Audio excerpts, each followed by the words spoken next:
What's up, guys? Mason the Brock Henderson here, and this is Gotham Season 4, Episodes 7 and 8. And these are two really good episodes. I mean, this season so far has been enjoyable. It's been a lot of fun. It's had some very dark moments, but also some very intense and dramatic moments as well. And stuff that just really furthers the story.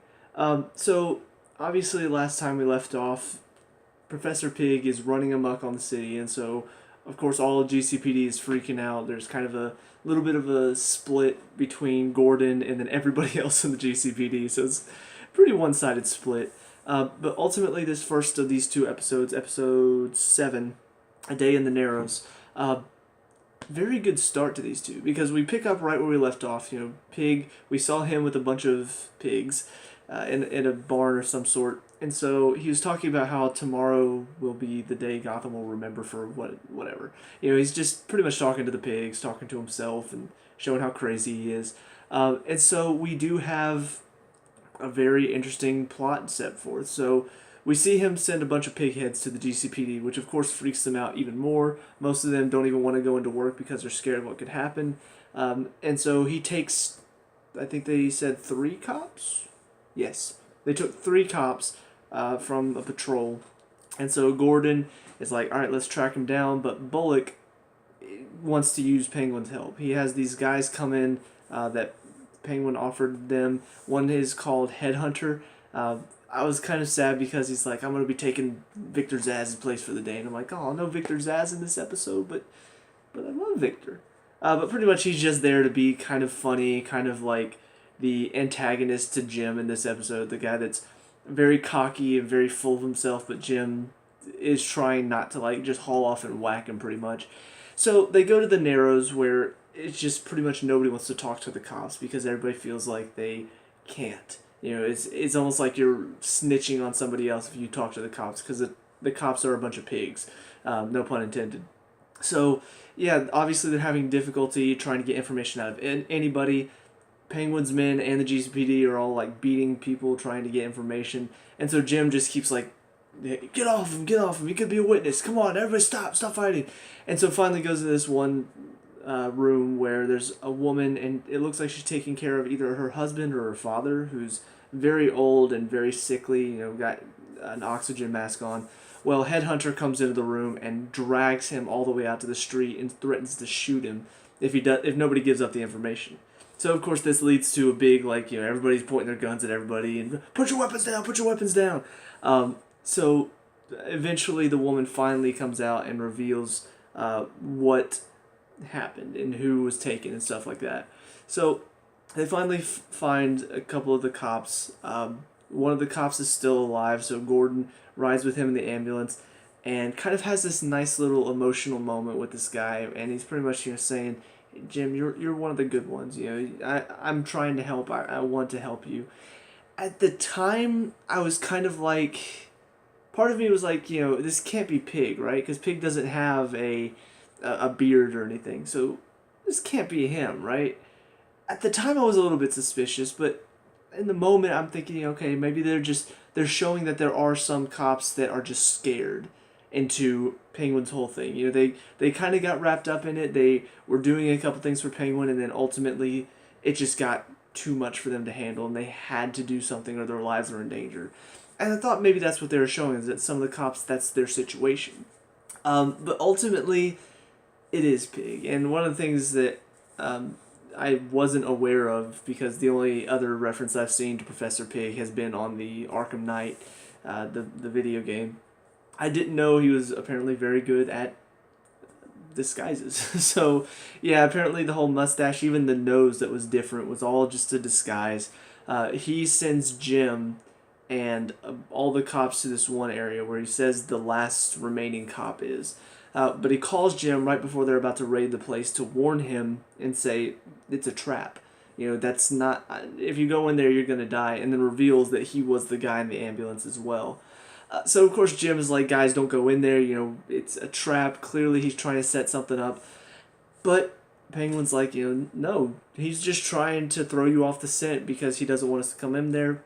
Harvey agrees with Penguin over Jim, and so at this point, it's already been kind of tense between the two in this episode. You know, they're arguing back and forth about who's right, about whether or not to go along with Penguin. Harvey keeps saying it's just for now because they need his help right now because there's a cop killer out there.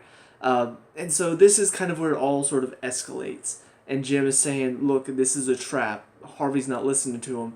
And so Jim just says, I really hope that I can clean up your mess this time, but it may be too hard for me. And so Harvey orders them all in. They all go in, and it's a trap. The cop that they're trying to find has been dressed up like Professor Pig. Harvey shoots him, or was it him or her? I think it was a her.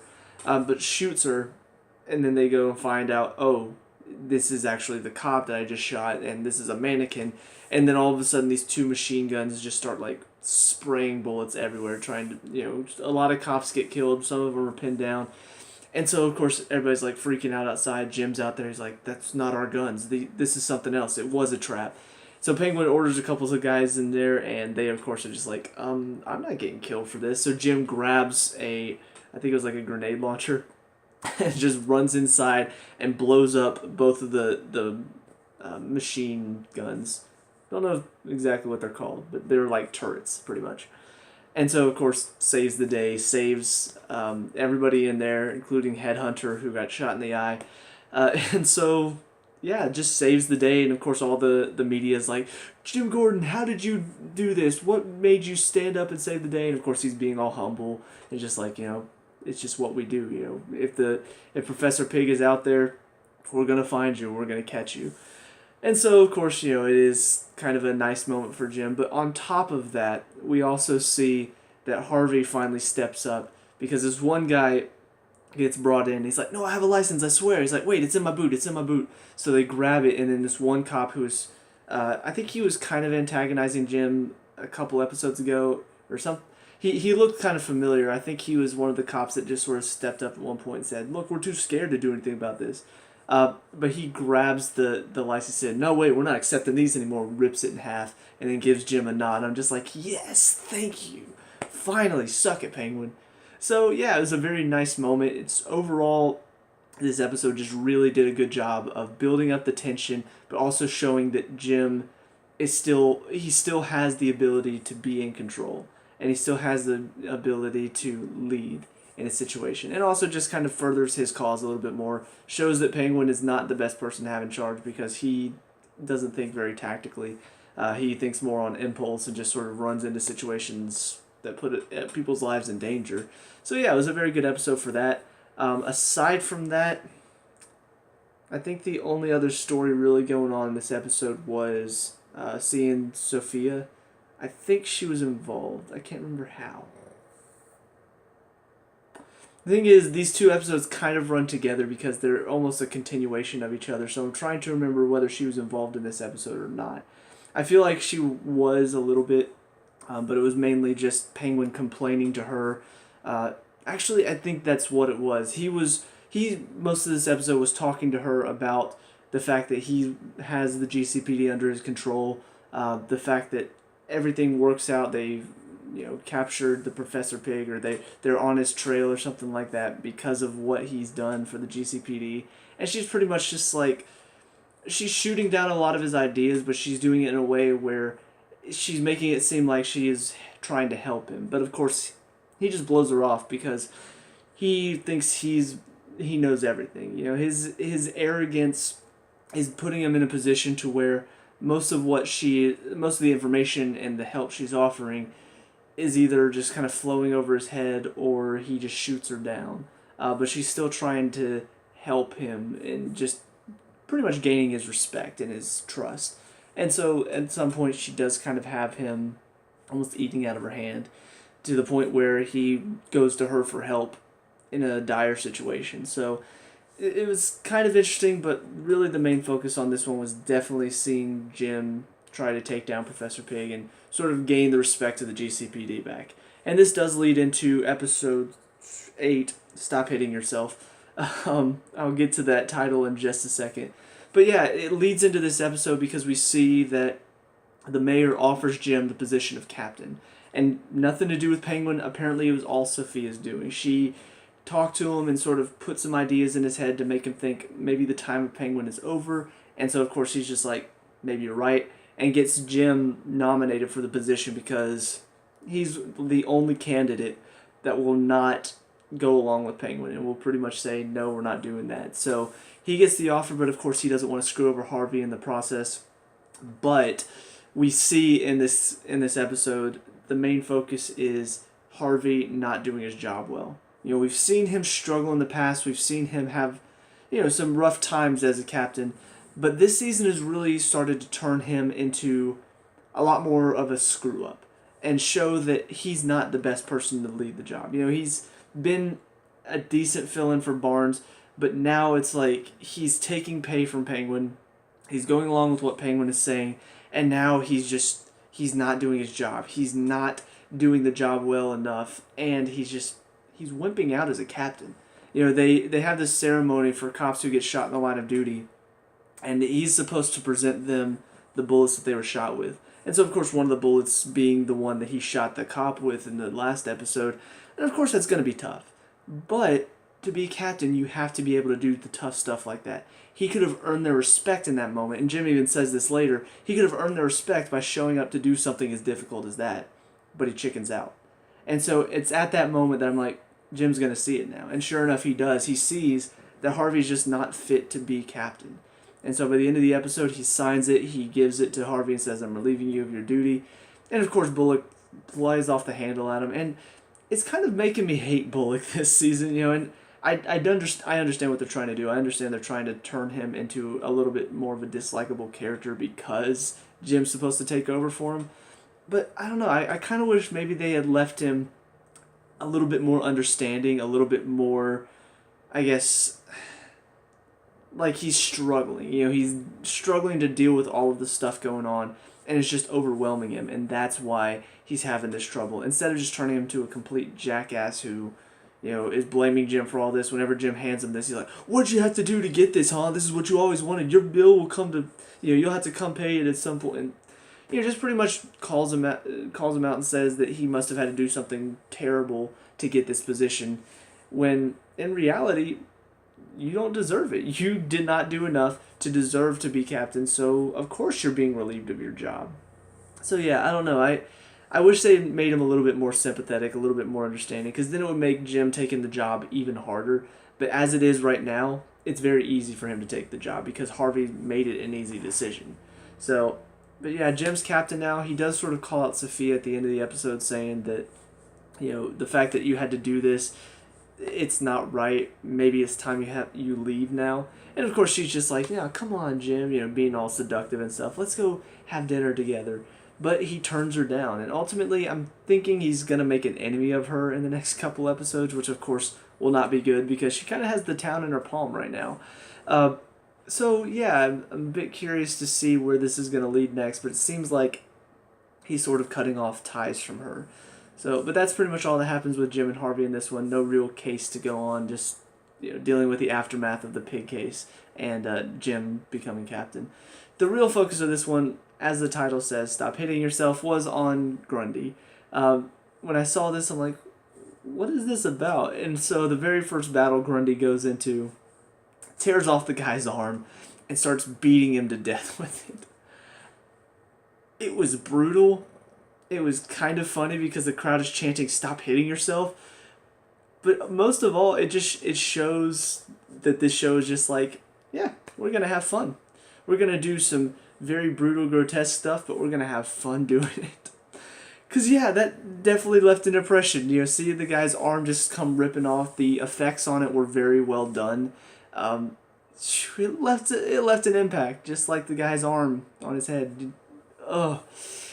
So yeah, so that's pretty much all this episode was about Grundy.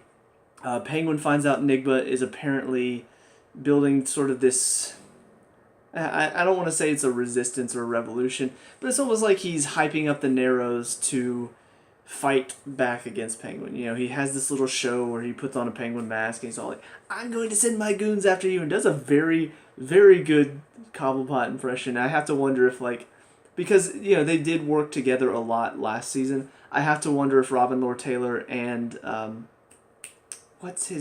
Michael Corey Smith. That's the Enigma. I have to wonder if maybe they had a lot of fun with this. Michael sort of playing into his Cobblepot, and it just, I don't know. I have to wonder what goes on behind the scenes, if maybe they sort of played off of each other a little bit, and so maybe Michael learned a little bit from Robin on how to play this character, and I don't know. It's me as an actor kind of wondering how he got into this part. But yeah, seeing him portray Penguin was really hysterical. He has the umbrella, he has the little penguin mask on, he's got his little hunch. It was really funny.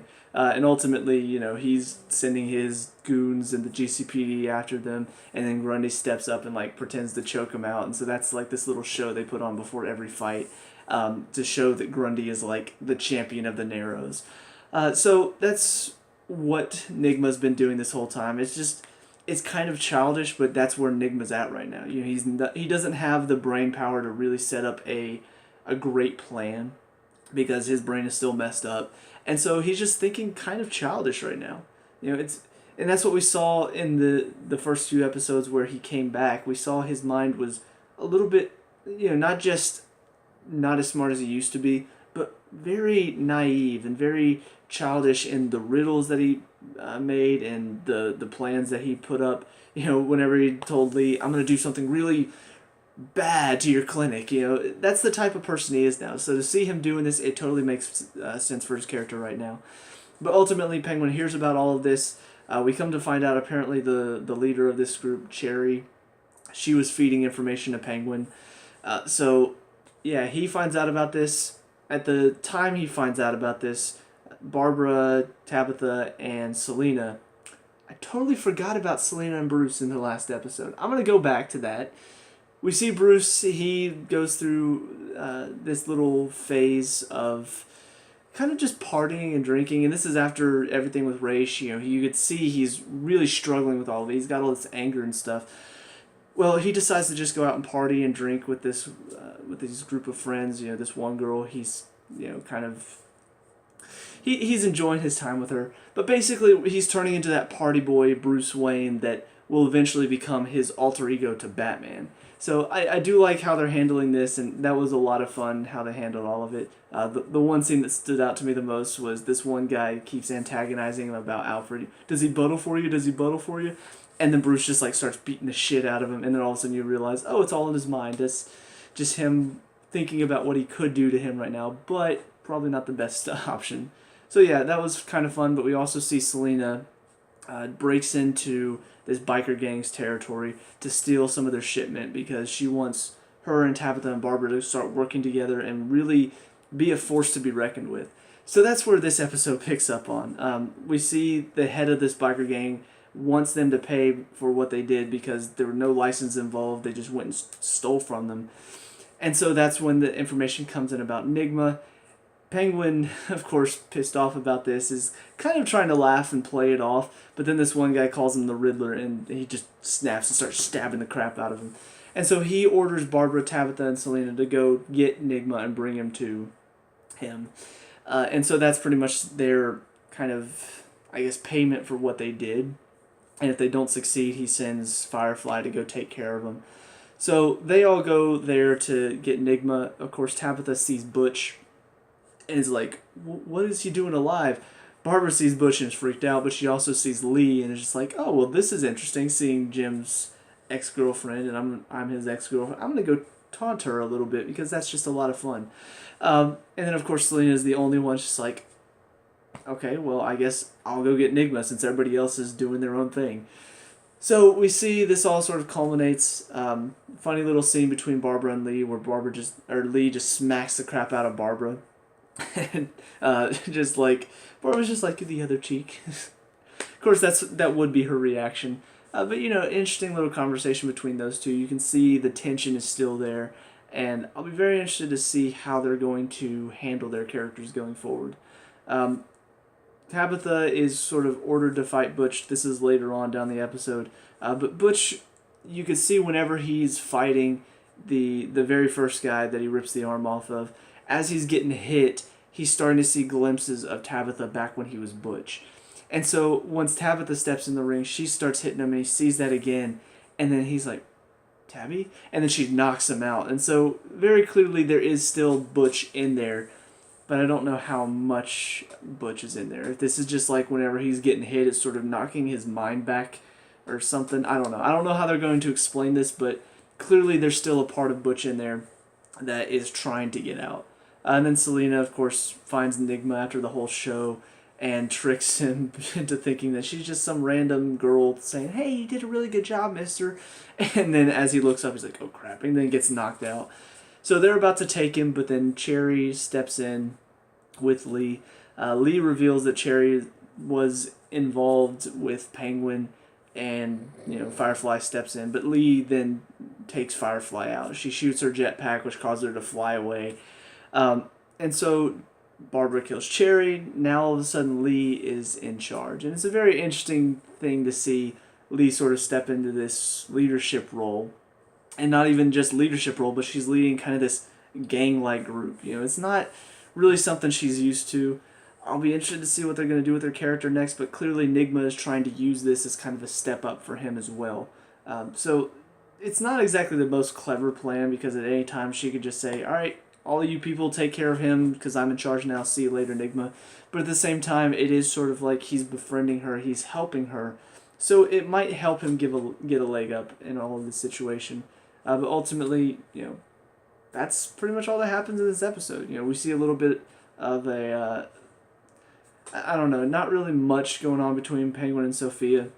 He is tutoring this one kid about how to be, I guess, a little bit more clever in being, I guess, a villain, because he sees this one kid's getting picked on and bullied, and then he goes to burn their stuff with a match, and so he teaches them how to be a little bit more subtle and getting back at them. So he helps this one girl who's really big with a math test, and so she stands up for him, the bully that's picking on him.